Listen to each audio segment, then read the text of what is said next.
সিলেটে এনসিএল টি-20 টুর্নামেন্টে রংপুরের বিপক্ষে টস হেরে ব্যাট করছে বরিশাল এবং ঢাকার বিপক্ষে টস হেরে ব্যাট করছে খুলনা।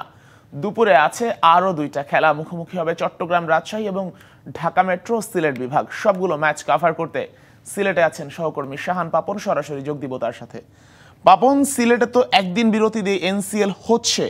তামিম ইকবাল এনসিএল খেলে কয়েকটা ম্যাচ খেলে চলে গেছেন, আজ আবার মুশফিকের ম্যাচ আছে। সব মিলে এনসিএল এর আর কি আপডেট আছে আপনার কাছে?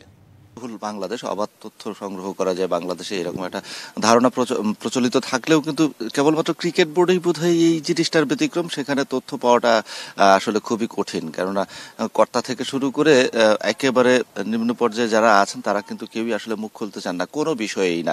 এই যে তামিম ইকবাল 4টা ম্যাচ খেলে চলে গেল, যদিও একটা সময় একটা ইঙ্গিত দেওয়া হয়েছিল যে পুরো সেশনটা হয়তো তামিম ইকবাল খেলবেন না, কিন্তু 4টা ম্যাচ খেলে যে তিনি চলে যাবেন সেটাও কিন্তু আসলে কেউই জানতো না। আমরা জাস্ট আন্দাজ করলাম তিনি যেদিন চলে গেলেন শেষ ম্যাচটা খেলে, অর্থাৎ 15 তারিখে, সেদিনও বুঝতে পারলাম যে তামিম ইকবাল আর এনসিএল খেলছেন না। কেন তিনি খেলবেন না এনসিএল সেটা হয়তো তার ব্যক্তিগত ব্যাপার।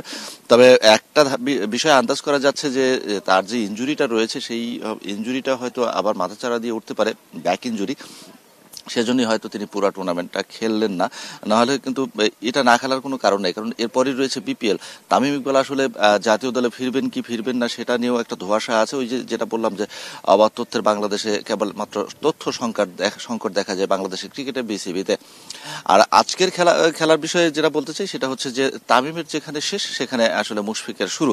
মুশফিকুর রহিম তিনি 15 তারিখে আসলে সিলেটে এসেছেন এবং গতকালকে সারাদিনই তিনি অনুশীলন করেছেন। আজকে তিনি রাজশাহীর হয়ে মাঠে নামবেন। আজকে যদি তামিম ইকবাল থাকতেন, যেহেতু রাজশাহীর খেলা চট্টগ্রামের সাথে, তাহলে কিন্তু দুর্দান্ত একটা ম্যাচ হতে পারতো। কাগজ কলমে এখন আমরা দেখতে পাচ্ছি যে রাজশাহী দল মানে ভীষণভাবে শক্তিশালী হয়ে গেছে। মুশফিকুর রহিম ফিরেছেন, সেখানে আছেন নাজমুল হোসেন শান্ত, এছাড়া তাইজুল ইসলামের মতো ক্রিকেটাররাও কিন্তু আছেন। সুতরাং রাজশাহী কিন্তু অনেকটাই শক্তিশালী হয়ে গেল। যদিও চট্টগ্রামও কিন্তু সেই হুঙ্কারটা ছেড়েছিল যখন তামিম ইকবাল ছিলেন। তিনি 4টা ম্যাচ খেলেছেন এবং বেশ একটা 200+ ব্যক্তিগত রান করেছেন। সুতরাং এখন দেখার বিষয় যে তামিম ইকবালকে ছাড়া চট্টগ্রাম আসলে কেমন করে এবং রাজশাহী মুশফিককে নিয়ে শুরুটা কেমন করে। শেখাশেখ। ধন্যবাদ শাহান পাপন।